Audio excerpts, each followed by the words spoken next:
welcome back to all of those watching inside Ford Field in downtown Detroit. We're in the third quarter now. The 49ers in possession of the football. The 49er offense set to get this drive underway. Hey, Charles, they've got the lead. Put your coaching hat on here now. What's the game plan for the second half? I think getting the running game going a little bit more, because I thought in the first half they didn't get it moving the way that they would like. They had success throwing it, but I think these first couple of drives, they'll want to get those running backs going and give them more opportunities, and I will guarantee you that those guys were lobbying for them in the locker room at halftime. So now then, the big play has them all the way inside the 30 now, 1st and 10.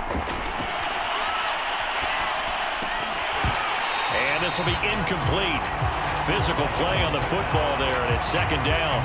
Here's 2nd and 10.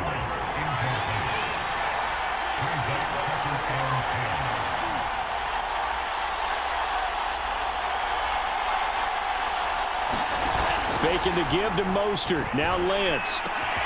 That's to the right side, complete to Kittle. And he's brought down after a very nice gain. So 3 plays already 1st and goal, and they are wasting little time. Again, they'll throw it with Lance. Looking end zone, but it's incomplete. Down this close to the goal line, 1st down. Surprised that wasn't a run? I am, and you know I'm old school. I want to run the ball on 1st down in this situation, because 2nd down, that gives me an option of running play action and maybe throwing it. They'll try and power it in with Juszczyk. And he'll take this into the end zone for a San Francisco touchdown. Kyle Juszczyk.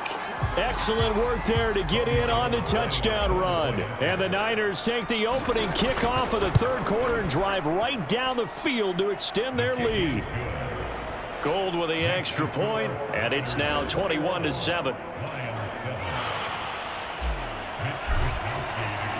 Here is Wisnowski to boot it away following the touchdown.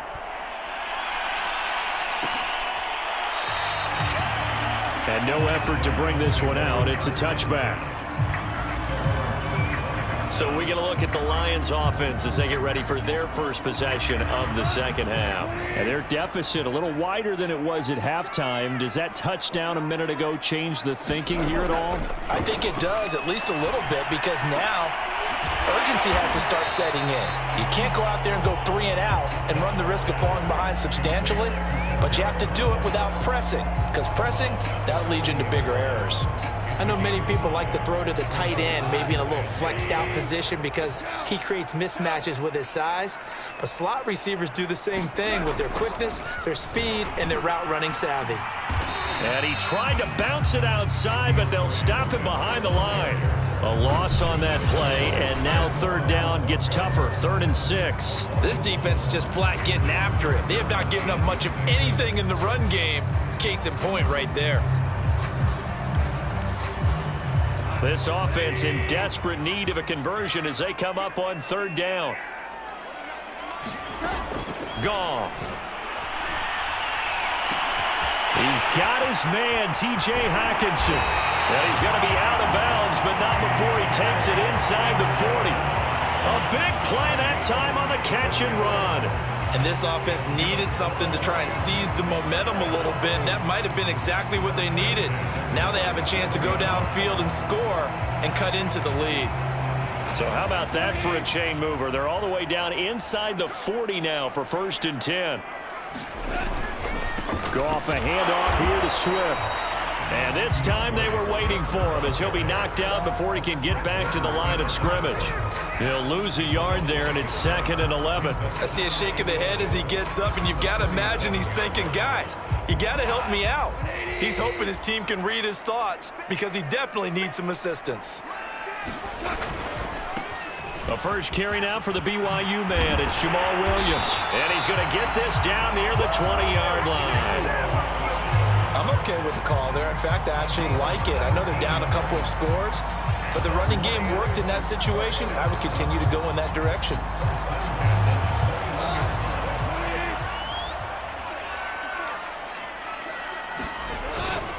On 1st and 10, it's Swift.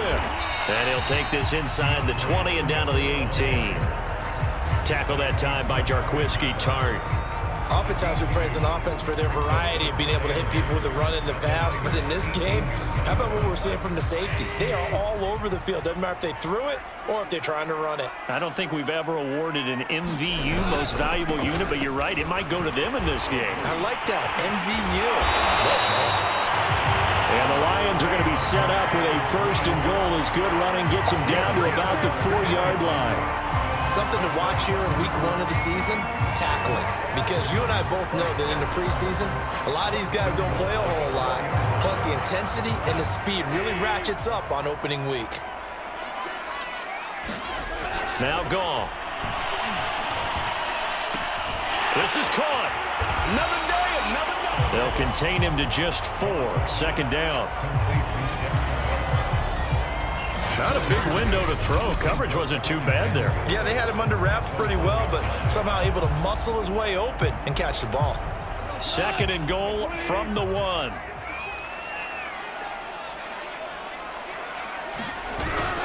And they'll let the fullback try and take him home. And he takes this one in for a Lions touchdown. Taking it in from a yard out. And the Lions have got it back to a 1-score game.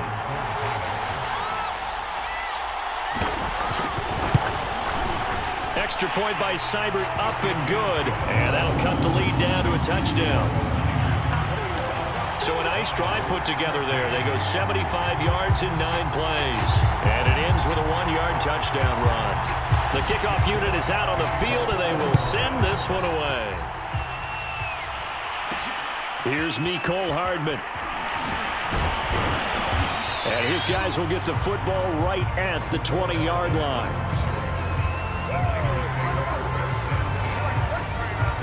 And San Francisco gets set to go here. Pretty important third-quarter drive for them. Momentum has sort of shifted the other direction after that last touchdown as they nurse this small lead. On play action, Lance. Man open, that's Deebo Samuel. And he'll be out right at the 35. A nice completion there for the first down. And, Charles, you think about the quarterbacks of recent vintage that have been thrust into action week 1. It's no guarantee of future success, but we sure have seen some good ones. We certainly have, partner. How about Joe Burrow with the Bengals in 2020? He was excellent. Kyler Murray with the Cardinals. The best part about his game has his team run the brink of the playoffs. And Deshaun Watson has won division titles after having started from day 1.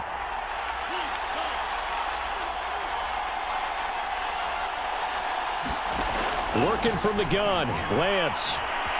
Flushed out right. And that would not to be. It's incomplete. So they couldn't hook up as time is now run out on this third quarter of play. We are through 3 quarters here on NFL Kickoff Weekend. An important play right here, 3rd and 10. And I would expect pressure here. You are watching the NFL on EA Sports. Oh, this will be incomplete. The rush gets home just as he was letting that go. That could have been worse. Instead, it's 4th down. Here comes the 49ers punter now as he's on to punt for the first time this afternoon.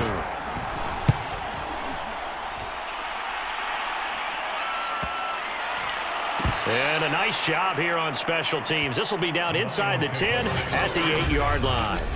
Absolutely love the flexibility of these punters. Their leg drive, able to get it way up in the air, and that allows their punt team to get down there and down it inside the 10 because they've had some time. Another shot now for this Lions offense.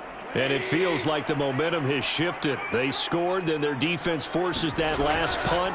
And now a chance to tie the game on this possession. They throw right away, and that's complete out on the right side. And he's taken down, but able to get this up to the 20-yard line. I like the design that we're seeing right there. This is what they need. Down by a touchdown here in the 4th. They just need to keep working their way downfield. And when they see openings, take their shots. Now a clash of bodies here, and it's intercepted. Picked off by Jason Verrett. And into the end zone, a pick 6 for the 49er D as they score the touchdown. Little bit of a backbreaker right there. You're down close, one-score game, trying to push the ball down the field and score, and you throw a pick six. And sometimes you take a little bit of a gamble when you're making your throws, right? Sometimes you press it a little bit more than maybe you wanted to because you want that score so badly. In this case, it cost them. Now Gold for the extra point. He's got it as they double up the lead. This one's now 28-14. So the defense creating some points, not only getting the interception, but then returning it to the end zone for the pick six. So they'll get another shot on offense following that pick six, and now the kick is away. And this will be a touchback, so they'll bring it out to the 25. And Detroit getting set to go now. We'll see if they can band back together after the pick six. It hurt badly, but still within striking distance. A two-score game with a good chunk of time on the clock. In search of redemption from the pick six, Goff. And he'll be upended at the 28-yard line. Just a 3-yard gain there.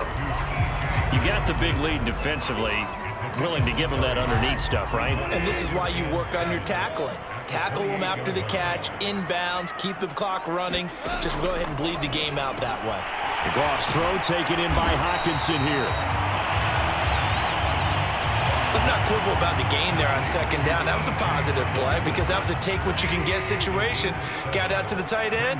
Now it gives them a much better opportunity to convert on third down. Goff wants to throw on 3rd and 1. Right side, it's the tight end, Hockenson. And he'll be stopped right at midfield.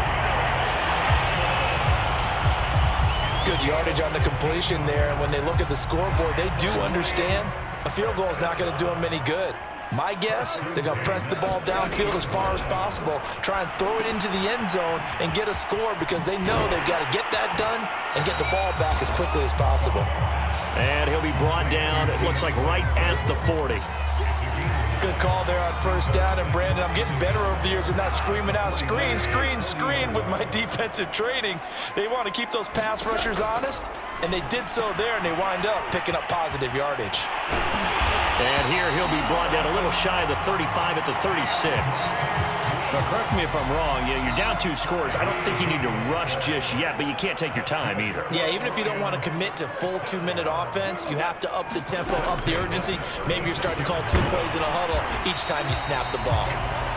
7 yards, the pickup there. One thing I think that's safe to say defensively, the tackling's been really good. And because of that, it's been very, very hard for them to move the ball because you're not getting the benefits of run after catch. They're tackling them almost on the spot. That means you have to run extra plays, harder to move it. And he will reach the 8-yard line before going out. Working the sideline there. Good route, good catch. First down, and he gets out of bounds. You have to like the play call because you have to run some guys down the middle of the field to draw some of the defenders away. They can't just let them guard the sideline exclusively. That's how it's going to work. Sidelines and incompletions to use the clock. Here's Swift. And he's able to get it down to the 2-yard line. A nice pickup of 6 there to get him closer to the end zone, and it'll be 2nd and goal. When you look at the geography we're staring at, this part of the field, don't you always think of big backs carrying the football, bruisers trying to pound it in? Instead, we look at a little more of a scat back type, and he's trying to make it happen. Yeah, they went with the elusive, slippery guy. Couldn't get in there, though. The 49ers now going to use the first of their timeouts. That'll leave them with 2 remaining. We'll be back after this.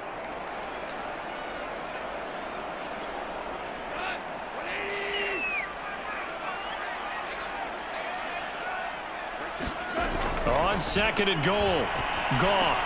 And this is caught now for a late touchdown. So hold everything here. This one's not over yet. I'm not sure win-win is the proper term here, but it certainly felt like it. They got the touchdown they needed, but if I'm on the defensive side of the ball, okay, you got the touchdown, but it sure took you a long time. Yeah, because offensively there, you're probably hoping for a 1 to 5 play drive. That one ate up a little more time than they were hoping. You're exactly right, and if you have that 1 to 5 play drive, you actually build up momentum and even more hope. When they had to slog their way downfield, they got the touchdown, but it's almost like, yeah, you know, doesn't feel right. Exactly.